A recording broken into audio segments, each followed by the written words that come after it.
Medicina baseada em evidências existe por um motivo, que ela funciona. Quando você faz medicina baseada em achismo, costuma dar errado. Eu já falei da lidocaína profilática, que matou mais gente do que americano na Guerra do Vietnã. O Brasil chegou num momento da pandemia em que ela já tinha passado pela Europa inteira, já tinha passado pelos Estados Unidos, vai chegar a nós. Então é meio ilusório para uma droga que já estava usada, né, que já foi usada na Espanha, na Itália e em outros locais, fosse nós que fôssemos ser os grandes descobridores sobre o que acontece com a cloroquina.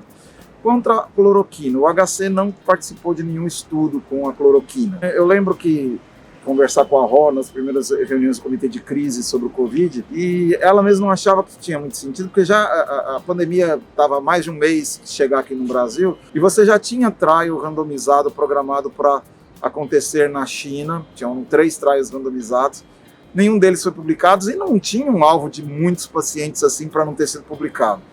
Então, assim, a nossa impressão é que certamente foi negativo. Mas, assim, cloroquina já foi testada para dengue, febre amarela, para ebola. A gente não usa a cloroquina para nenhuma dessas situações. Então, assim, não é muito esperado isso. E se nós vamos olhar para a história, qual que foi a doença viral aguda que na história da humanidade tinha um tratamento específico realmente eficaz? Eu não consigo lembrar nenhuma. A gente tem doenças virais crônicas, como hepatite B e C, que tem resposta antiviral, com uso prolongado do antiviral para ter algum efeito. Todos os estudos que têm resultados parciais que eu leio não me mostram outras coisas. O que máximo você consegue hoje eu vi um estudo positivo, que era, demos para 114 pessoas e ninguém teve evento adverso. Ok. Assim, mostrou algum benefício a mais? Provavelmente não. E se você falar, cloroquina é usada para lúpus, artrite, mas tem eventos colaterais também. E se você pega, e não é a mesma coisa que você dá para uma pessoa que não tem nada respiratório, você pega um paciente que está hipoxêmico, que faz miocardite, que faz um monte de complicações, toca a cloroquina no meio, dá outros remédios no meio, assim, a chance dessas coisas se interagirem e fazerem eventos adversos é muito grande. Eu falo assim, por exemplo, na nossa coorte de a cloroquina estava sendo usada, não por nós, não fomos nós que indicamos, os pacientes que chegaram tomando cloroquina foram uns 30, eles morreram mais do que os que não usavam, tinha P significativo. É claro que eu não vou tirar conclusões, cloroquina realmente é um remédio matador baseado nisso. Eu tinha 30 pacientes de todo o universo, não dá para ter essas conclusões. Mas eu não acredito que vá ter grandes diferenças. O cuidado bom de UTI, cuidado bom de enfermagem, uma enfermagem qualificada. Se você tiver recursos adequados, a grande maioria dos pacientes vai sair vivo, mesmo quem vai para ventilação mecânica. É claro, assim, se você tem uma UTI que tem 80% dos pacientes em ventilação mecânica, uma enfermagem sobrecarregada, cuidando de uma enfermeira de 20 pacientes, outro auxiliar, aqui provavelmente não vai dar muito certo, a mortalidade vai ser maior que 50%.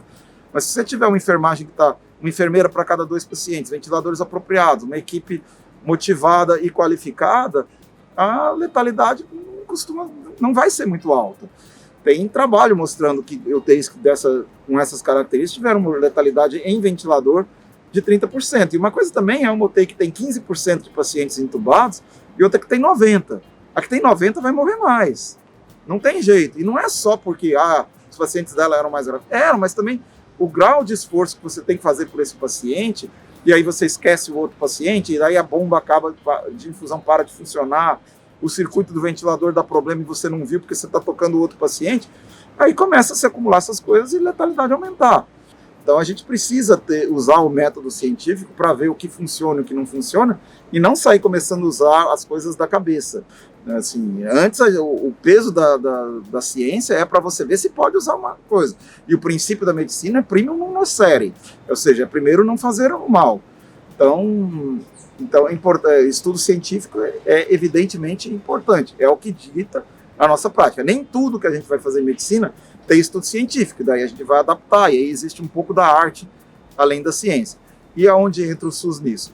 Pesquisa não necessariamente dá dinheiro às vezes para o laboratório quando você acha o remédio bom, mas boa parte das pesquisas são negativas, às vezes a pesquisa é com um princípio ativo que não é caro, que não vai dar tanto lucro, então vai ter menos interesse.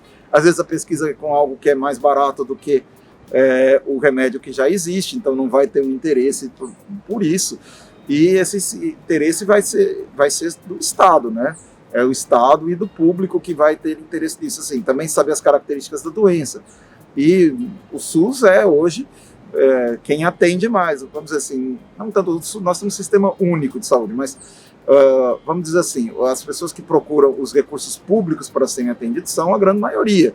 Mesmo antes da crise de 2013, que muita gente perdeu o convênio, você já tinha uma maioria razoável de pessoas que faziam o seu atendimento primário no Sistema Único de Saúde usando os recursos públicos. Isso aí ainda mais num momento como esse.